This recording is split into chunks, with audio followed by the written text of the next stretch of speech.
तो पिछले क्लास में अपन ने मैक्सिमम और मिनिमम के बारे में जान लिया था, साइन थीटा और कॉस थीटा का। ठीक है, साइन थीटा का ग्राफ कुछ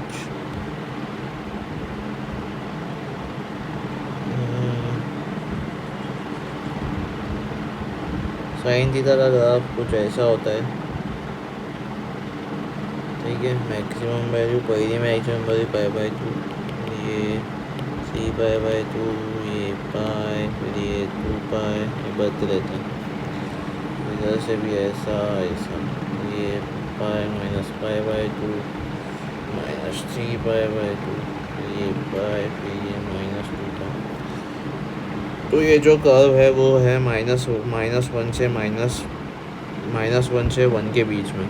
यानी इसका अर्थ है, इसका मतलब है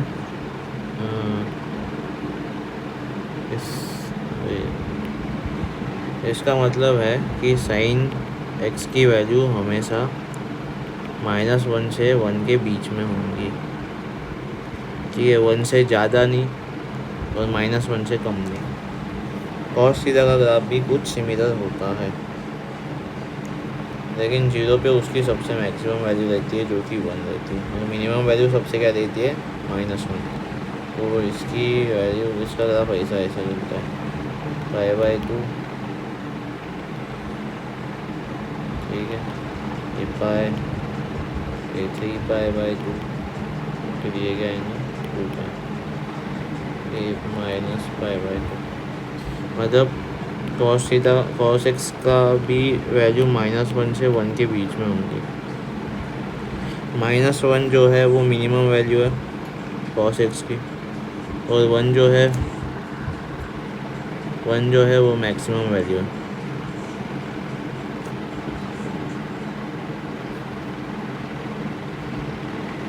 ठीक है,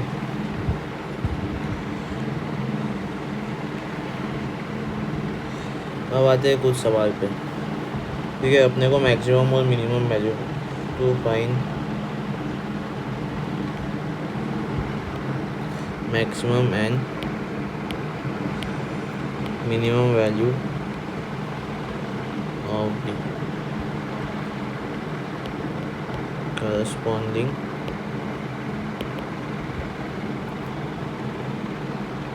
क्वेश्चंस। पहला क्वेश्चन है y = 2 sin x। इसकी मैक्सिमम और मिनिमम वैल्यू फाइंड करनी है। कैसे फाइंड करें? अपने को मालूम है फंक्शन क्या है, y = 2 sin x। sin x की वैल्यू कहाँ से कहाँ तक रह करेंगी, -1 से 1 तक। और अपने को 2 sin x का निकालना है तो 2 से मल्टीप्लाई करना पड़ेगा सब जगह। तो -1 × 2 greater than equal to sin x greater than to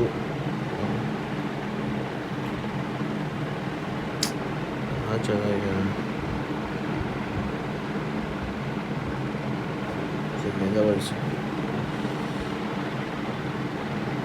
क्या था क्वेश्चन था, y = 2 sin x। sin x की वैल्यू -1 से 1 के बीच में, अभी 2 से मल्टीप्लाई करने के अपने को सभी जगह। -1 × 2 2 × sin x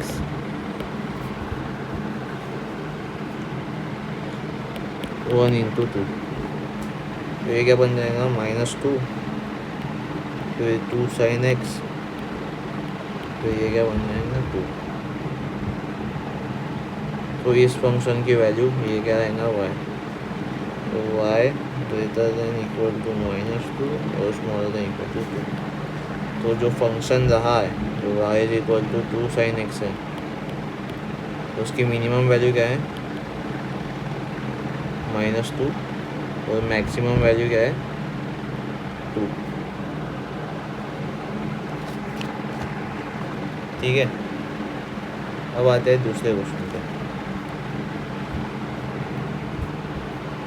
दूसरा क्वेश्चन, y = 4 - cos x। ठीक है, तो ये भी कुछ सिमिलर ही है। ठीक है, पहले अपन कॉसेक्स का देखेंगे, कॉसेक का देखेंगे। कॉसेक की वैल्यू -1 से 1 के बीच में रहती है। फिर इसके सामने माइनस साइन है, तो सब में माइनस साइन से मल्टीप्लाई करना पड़ेगा। ठीक है, जब भी अपन माइनस से मल्टीप्लाई करते हैं तो ये जो साइन है ना, greater than equal to, smaller than equal to, ये उल्टा हो जाता है। तो ये क्या बन जाएगा, greater than equal to minus of cosec greater than equal to 1 into minus 1। ये क्या बन जाएगा, 1 greater than equal to minus cosec greater than equal to minus.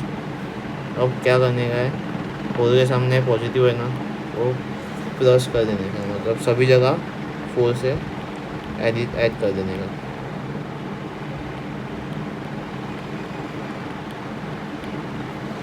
ये क्या बन जाएगा, 5 greater than equal to 4 minus cosec smaller greater than equal to 3। तो उस फंक्शन की वैल्यू, फंक्शन की मैक्सिमम वैल्यू क्या है, 5, और मिनिमम वैल्यू क्या है, 3। अब आते हैं नेक्स्ट क्वेश्चन पे। ठीक है, इसमें थोड़ा कॉन्सेप्ट भी है। y is equal to 3 sin x plus 4 cos x। इसकी सबसे बेहतरीन ट्रिक है,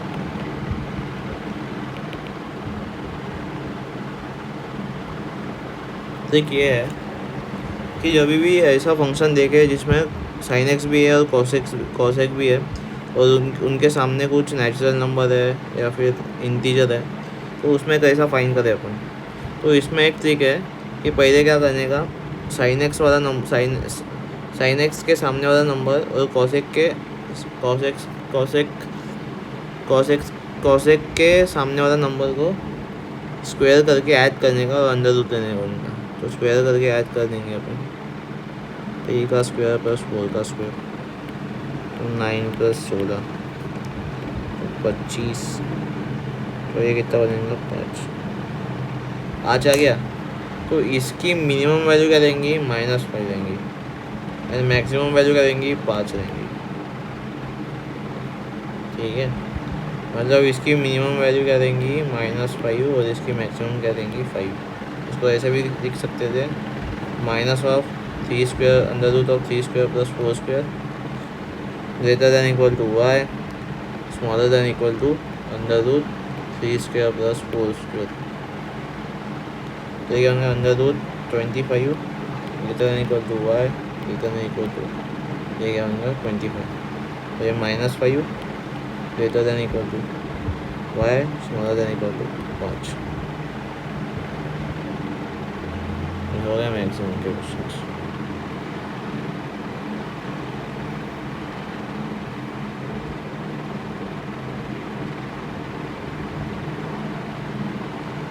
ठीक है, तो अब देखते हैं कुछ क्वेश्चंस देखते हैं। ठीक है, क्वेश्चन है sin थीटा की वैल्यू अपने को गिवन है जो है 4/5 एक tan, तो अपने को बाकी सब cos थीटा tan थीटा की वैल्यू निकालना है। ठीक है, अपने को मालूम है, अपन एक ट्रायंगल बना देंगे। ठीक है, एक एंगल को थीटा मान लेंगे अपन, ये सपोज थीटा है। अपने को sin थीटा मालूम है, sin थीटा क्या रहता है, अपोजिट अपन हाइपोटेन्यूस। तो अपोजिट की वैल्यू क्या देंगे, 4, और हाइपोटेन्यूस की वैल्यू 5। तो अपन को बेस निकालना है, बेस की वैल्यू निकालना है। बेस की वैल्यू निकालने के लिए अपन पाइथागोरस थ्योरम यूज़ करेंगे। पाइथागोरस थ्योरम क्या कहता है, हाइपोटेन्यूस का square is equal to opposite का स्क्वायर प्लस बेस का स्क्वायर। तो हाइपोटेन्यूस 5 है, 5 का स्क्वायर कितना होता है, 25। फिर अपोजिट क्या है, 4 है, 4 का स्क्वायर 16, बेस पता नहीं। ठीक है, तो ये 25 minus 16 is equal to B square. B square is equal to 9। तो बी की वैल्यू कितनी आई, 3।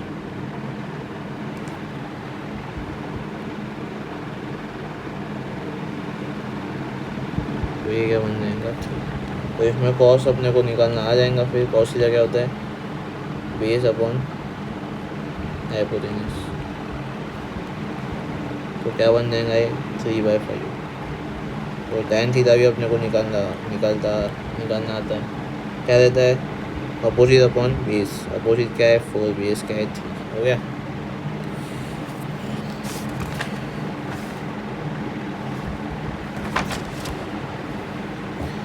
और एक क्वेश्चन देता हूँ। Cot of -60 degree. तो इसको अपन सिंपल वे में कैसे करें? अपने को मालूम है कॉट थीटा के अंदर माइनस थीटा रहा तो क्या बन जाता है? Cot theta. Cot of minus theta है तो उसको कैसे लिख सकते हैं अपन? Minus of cot theta. ठीक है, इसको मैं वैसे ही करेंगे अपन। कॉट ऑफ माइनस थीटा है तो माइनस को बाहर निकाल देंगे, minus of cot of 60 degree बन गया। तो tan 60 डिग्री अपने को पता है, tan 60 डिग्री क्या होता है? √3। तो उसका उल्टा करना पड़ेगा, तो उसका उल्टा क्या बन जाएगा? 1/√3। तो वैल्यू क्या आ गई इसकी? Minus of 1/√3। दूसरा question, tan of 270 minus tan of 225।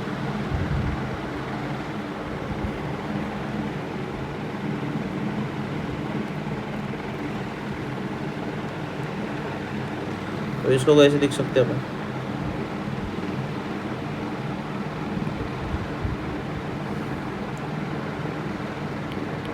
ऐसा ठीक है, 270 माइनस 225 निकलेंगे। ठीक है, पहले ये क्या बन जाएगा? ये 6 बन जाएगा, ये 10 बन जाएगा, तो ये क्या 4। तो इसको कैसे लिखेंगे अपन? tan of 270 degree minus 45 degree. ठीक है, अब 270 डिग्री माइनस 45 डिग्री किस क्वाड्रेंट में राय करेगा? थर्ड क्वाड्रेंट में।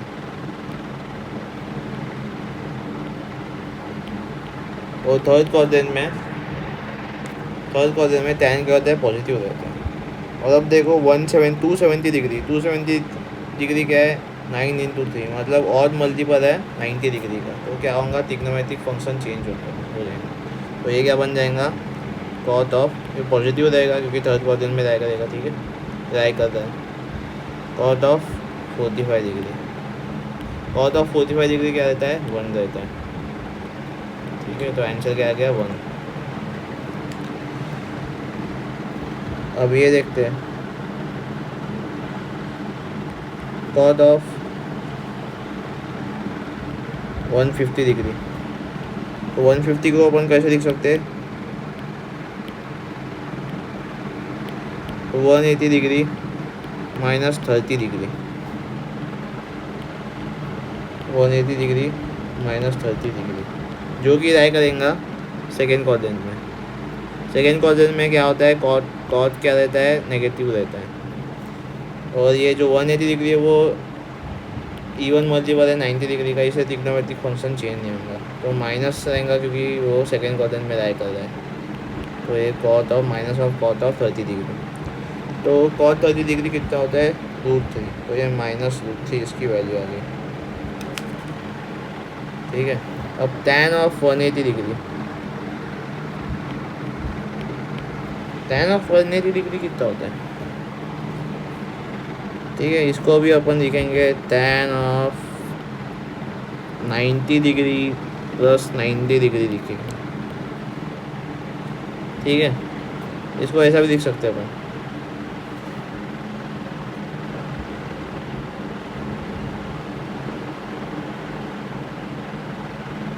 इसको अपन ग्राफ से देखेंगे डायरेक्ट।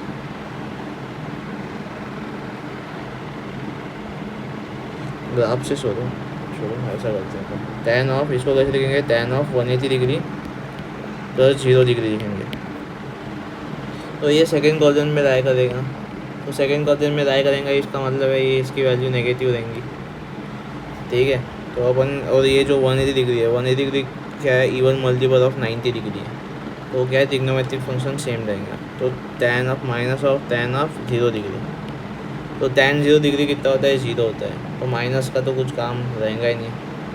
ठीक है, 0 आ रहा तो आंसर क्या आ जाएगा? 0। अब देखते हैं सेकेंड ऑफ 9वां क्वेश्चन। Second of 240 degree. तो इसको वैसे लिख सकते हैं अपन, सेकेंड ऑफ 270 डिग्री -30 डिग्री। तो 270 डिग्री -30 डिग्री थर्ड क्वाड्रेंट में रहेगा। तो थर्ड क्वाड्रेंट में सेकेंड थीटा क्या रहता है, नेगेटिव रहता है। और 270 डिग्री क्या है, और मल्टीपल ऑफ 90 डिग्री है, इसलिए इसकी वैल्यू ट्रिग्नोमेट्रिक फंक्शन चेंज होगा। तो ये क्या बन जाएगा, minus of cosec 30 degree. Value क्या आएंगी, -2।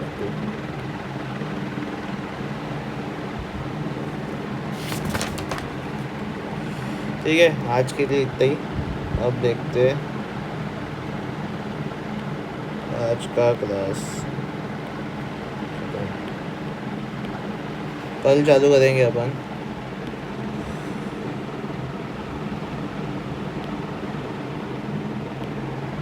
कल चालू करेंगे अपन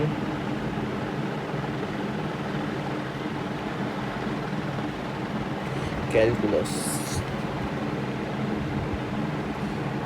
का इंट्रोडक्शन देता हूँ आपको। कैलकुलस में क्या होगा,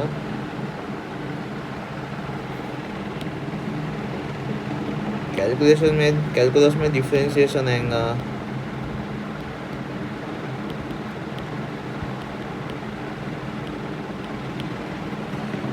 इंटीग्रेशन आएगा,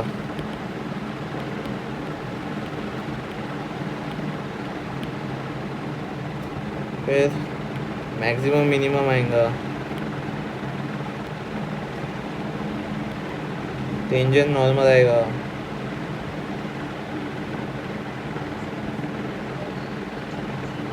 बहुत कुछ। ठीक है, कल मिलते हैं।